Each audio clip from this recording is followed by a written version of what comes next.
I am so glad to be here with you guys. I am just lighting some sage real quick to smudge a minute. My name is Heidi Corona. This is Spirit Speaks. Thank you for joining me. It is Divination month in the Lightworkers Lab, so I thought I would share with you guys a couple of the techniques that I use with divination, and some of them you might know and have heard of, and some of them you may not know anything about. So I thought it'd be kind of cool to talk about it. I try to, just relate some of my experience that maybe will help the next person to understand if they're having another, like a spiritual experience, right? Because I think we're all regular old people, and I think everyone is a little bit psychic, and I really want to try to kind of bridge that gap so that, it doesn't seem so far away to anyone else out there, because it's really not. All right. So the first one I have sitting right here in front of me for divination is the pendulum. Pendulum is a form of divination, okay? So let's see. I'll give a brief, just a little brief explanation about how I learned to use the pendulum. Let's see. I think I actually used the pendulum before I used tarot cards or anything like that. It was, it blew my mind. I didn't even have a pendulum. Let me tell you this. So I started learning more about spirituality, this, that, and I had this awesome little pocket watch, which I've happened to put away here somewhere now. I'm sorry, but this little teeny tiny pocket watch on a very long chain. And I stumbled across a YouTube video. I'm reading or watching videos, this, that, about spirituality, and what does this mean? What does that mean? Because I'm just starting to take the steps that, you guys are taking, or, just by being involved here. I was barely starting to become into stepping into this area of metaphysical, right?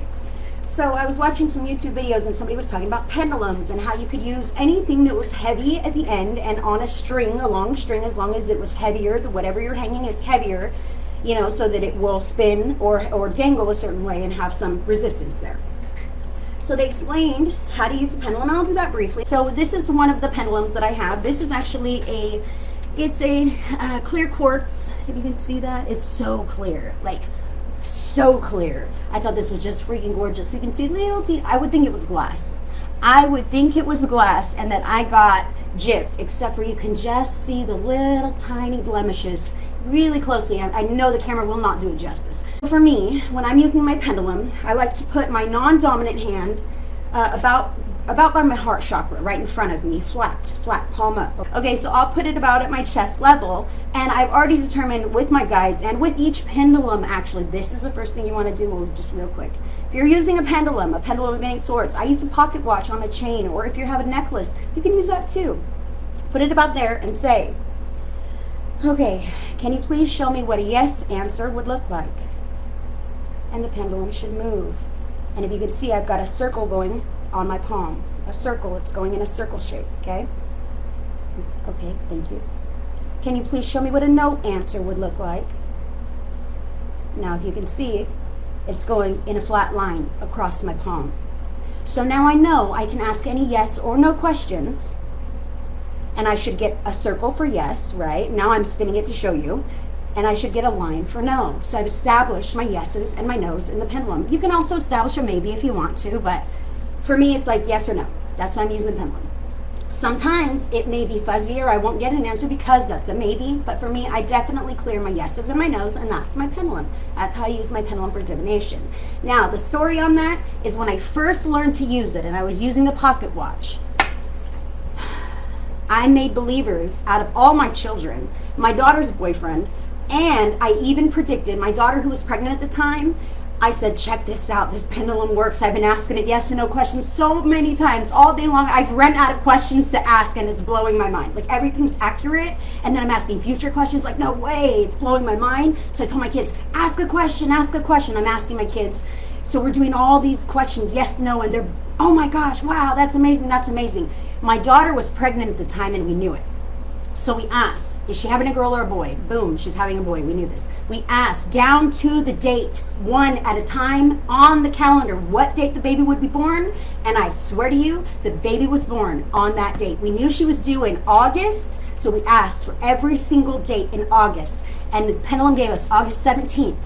At that point, she was maybe, I want to say 5 months pregnant, and my grandson was born on August 17th.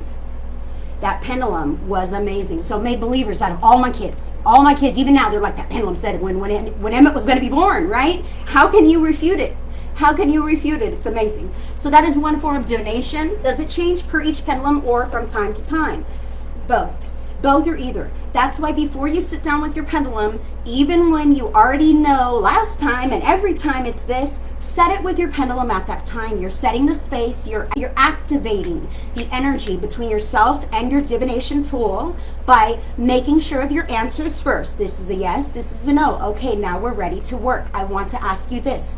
Which answer is it, yes or no? So make sure every time. Now honestly, it can change per pendulum, absolutely. It can change each time as well. So maybe next time I go to use this pendulum, maybe my energy is a little different, or its energy is a little different, or something, who knows? But maybe my line would be my yes and my circle would be my no, or maybe vice versa, or whatever, something. It may not even present that way. It might be one way is this yes and one way is this no for you. It just depends. I prefer, and I ask, I want a circle or a line. That way I know, is this a line or is it a spinning circle? I know my yeses and nos. You know what? I've been amazed. I've been blown away by the accuracy of the pendulum. I really have. I don't discount it ever. My boyfriend will ask me, hey, pull out the pendulum and ask if this or that's going to happen in football. You know what I mean? Don't tell him I said that. But he will, because he believes. He's a believer. He's a believer. So the next divination tool that I want to talk about, briefly, is tarot, right? Tarot. I'm sure everyone knows about tarot cards or has heard the name tarot cards. But really quickly, I want to discuss the difference between tarot and oracle. Those are two forms of divination, and I have examples of both with me here today. So I just wanted to make that clarification so everyone can be aware. Those are two different forms of divination. However, you can use them in conjunction, definitely. And most people do and can, and that's fine. It flows. It all flows. Whatever works for you. Whatever works for you. Some people use tea leaves. Some people drink, coffee, like they divine the sky, scrying the sky, that type of thing. There's so many, whatever speaks to you. Whatever speaks to you, that is divination. Whatever speaks to you. So real quick, tarot. I just got this new tarot deck and it's super, super awesome. My boyfriend bought it for me. And I wanted to just show you real quick. I'll show you a couple cards. So this is the Hanging Man, right? So in tarot,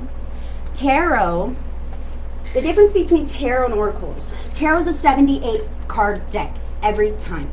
There are major arcana cards. There's a certain number of major arcana cards, and then there's a certain number of minor arcana cards, which generally fall into like what you'd see the traditional playing card decks, 4 suits, right? The suits can actually be read, that's minor arcana, can actually be read by just a normal deck of playing cards. I've read people's minor arcana tarot with playing cards because I remember, and I remember the meaning of each card, and I know that, but because I've been practicing a while. So it's hard to memorize the tarot. There's 78 different cards. They all mean something different. Some of them mean big things, some of them mean little things, some of them are very similar, and some of them are very different. For example, this is the death card in the deck here. This is a really good deck. Look, I keep hiding my face. Sorry, guys. That's the death card in the deck. Very good deck. It's a beautiful deck. This is the Temperance. I'm just going to show you. There are always these cards in a tarot deck. There's always a Death. There's always a Temperance. There's always a Hangman, a Fool, right? They're all the same, but the depictions can be different. Even the meaning for the author can be slightly different. They lean towards one and not the other, but it can be very broad, okay? But there are always the same cards in the deck in tarot, okay? And you read them according to where they're placed. You can memorize their meanings, or you can get a totally cool deck that has really great imagery on it, like this, and this will help you to read the tarot just like a story, because each card shows you the action or the movement or the energy of that card. Okay, so getting a really good depictive deck for tarot is great if you're wanting to learn to read tarot as divination. All right, so oracle cards. Oracle cards are also divination. Now the difference between tarot cards and oracle cards is oracle cards, for instance, these are the Gateway Oracle cards by Denise Linn, okay? Oracle cards are non-specific. They do not always follow a certain pattern, program, or suit. There does not have to be certain cards in any oracle card deck, okay? These oracle cards were specific to this author. They put whatever they wanted in it, and they attached whatever meanings they felt to that oracle. And they do speak to us every bit as much as tarot speaks to us, okay? But with oracle, you can read the pictures also, or you can go with the book meaning. You can even memorize each oracle. If this was the only oracle deck that I had, sure heck, I would memorize each one if I was using them in all my readings. That way I wouldn't have to refer, or I would just, kind of get a note by the picture, use my intuition to follow it. That's the way I would divine with the oracle cards. And I do throw them into my regular readings as well, with my tarot spreads, this, that. But that's the difference. Tarot should consistently have the same themes, the same suits. They may be called something different, like pentacles or coins, right? But it's either way, it's the same suit. There's 4 suits plus the major arcana, right? With the oracles, it's whatever is drawn to that person in their deck, and if you are drawn to that one, then that's your oracle deck that you want to buy. That's what I'm saying. So that's oracles. Now I've got 2 more that I want to share with you guys real quick. I brought some runes with me. So runes, I'll show you. Can I show you how pretty this is? This rune, I'm just showing it. You can't even see it very well. This is purple. This little stone is purple. It's very pretty, and that kind of looks like an R on it. But this rune is about a journey. It's about a spiritual journey, okay? This rune, okay, I'm just going to pull up some examples. I wish you could see just how beautiful these are. I know it doesn't show the justice, but this rune is the clarity rune. It's about learning the truth at the heart of a situation and making wise decisions. I got a whole bunch of runes. Runes come in sets. There's 24 generally in a set. These are Futhark runes, okay? I'm talking Futhark runes. There are many. There's Gaelic runes. There's all different kinds of runes. The runes that I primarily have here are Futhark runes, which are generally 24 in a set. However, sometimes there is a 25th, which does not have any type of a marking on it at all. I wish you could see how pretty these are. They really are so pretty. This one with no markings. This is in all, every possibility is open. Destiny is in the palm of your hand rune. That's what this one means.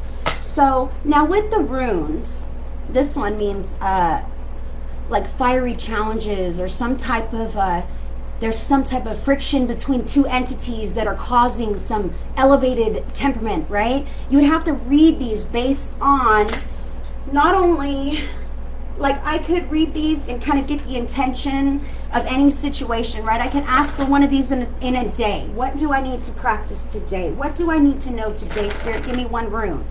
And let me pick a prettier one than that. That was not so pretty.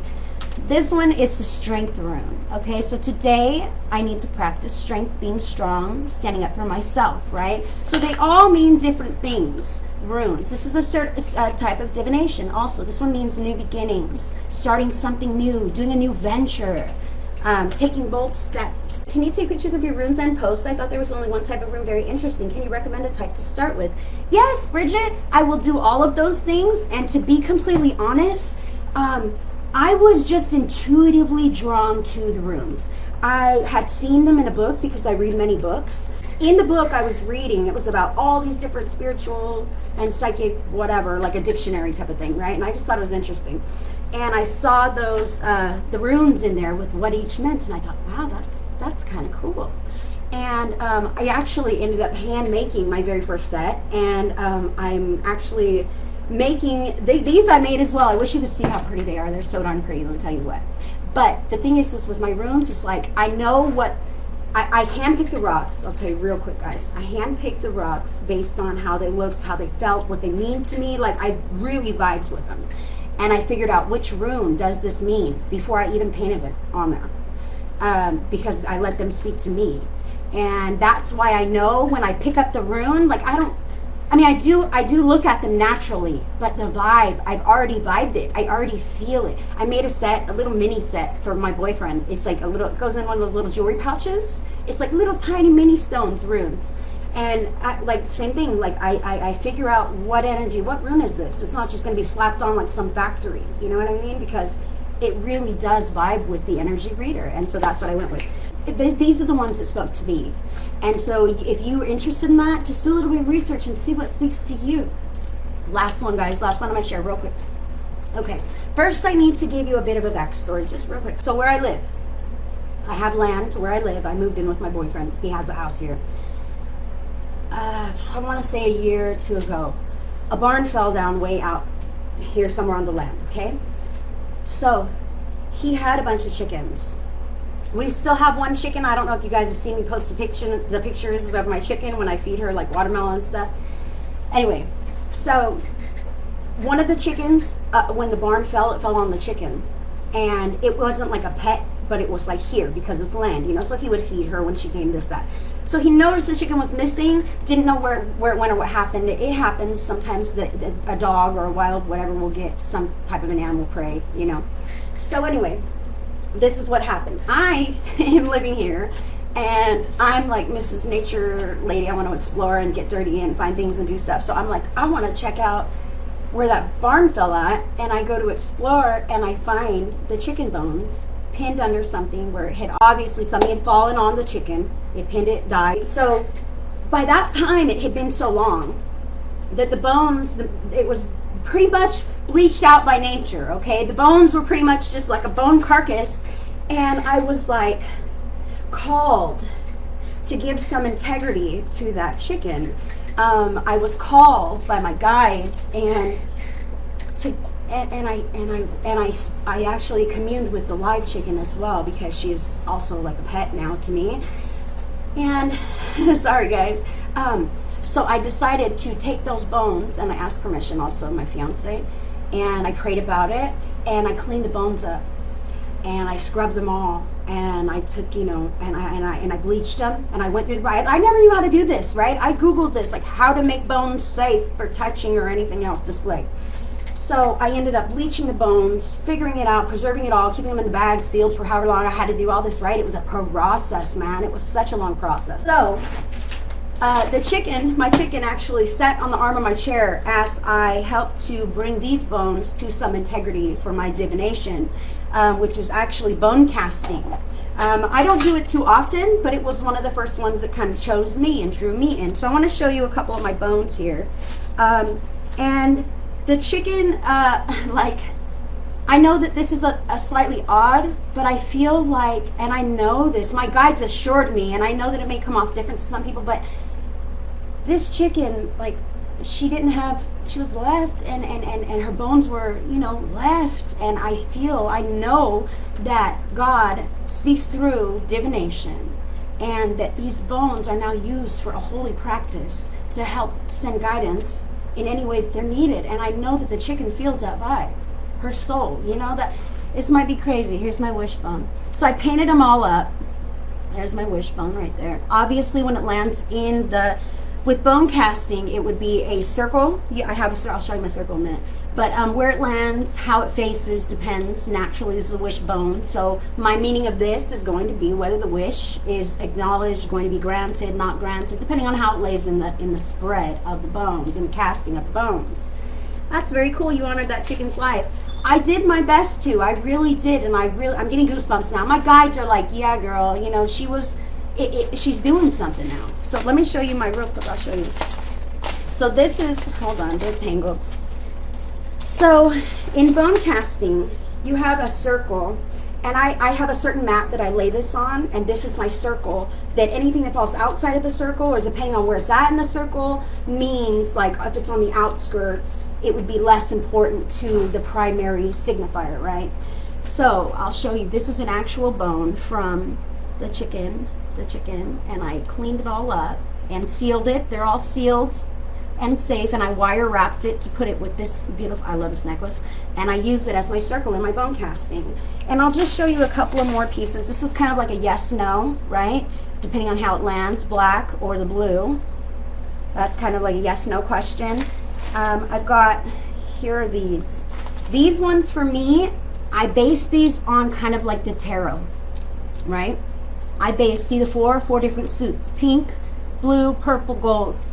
And they mean the four different things to me: material, thoughts, actions, or emotions. So depending on how these would come out and how they would lay is how I would read them, right? Obviously my intuition plays a part. And really quickly, I'm just going to show you, these are the I don't know if this is too far. I have 12 of these. They are the little tiny, can you see them? They're the little tiny pieces of the vertebrae. And I've made, each one has a certain number of lines. This is number 6, sorry, there's 6 lines. So there's 12 of them, as if it's like calendar months, or if you want to do numerology. I have 12 of these, and they're all different, and they all speak to me. Spirit speaks to me in any way, and sometimes Spirit says, bring out the chicken bones. That's what they need to hear. I even preserve this. It might be too much for you guys. The finger. And let me show you real quick. Might as well. So these are my chicken's feet. I put jewels and like feathers. Those are obviously not her feathers that went on her feet. And this one's a bit spookier. I kind of was going for like masculine and feminine energy, or kind of like the high side and the dark side of the reading. This one's, I did like black wire wrapping and a little, anyway, those are my divination tools, guys. Not all of them, but a couple of the more unique ones I thought you guys might be interested in hearing about.